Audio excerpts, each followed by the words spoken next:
Gin-kwestyon ni Senate Minority Leader Alan Peter Cayetano ang kakulangan sa committee amendments sa 2026 budget bill. Suno kay Cayetano kung hindi magpagwa sila kaugalingon nga amendments ang committee, kaangay nga wala na sang pulo sa madugay nga proseso sa interpellation. Gilayo naman nga nagsabat si Senate Committee on Finance Chairman Senador Sherwin Gatchalian. Kaginsiling nga ang committee report nga laging presentara mo na mismo ang nag-assemble bilang committee amendments. Ginpabutyag niya nga mayara sang technical working group nga nag-aanalisa sa nagkalain-lain nga ahensya sa gobyerno kag halinman sa pila ka senador. Apang padayon gihapon ang pag-insister ni Cayetano nga dapat mayara man sang dugang nga pagbago sa committee report matapos ang ilang nga pagbaisay.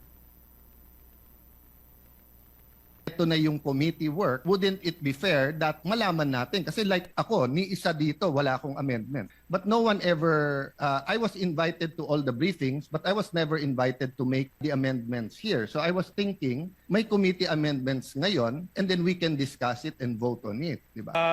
Wala na po, kasi ang committee amendments, nasa committee report na po. No. So lahat ngayon is Yes. individual amendments. You're talking about the committee report that you filed and you sponsored. Yes. Okay. So what I'm saying is that useless pala yung 11 days natin.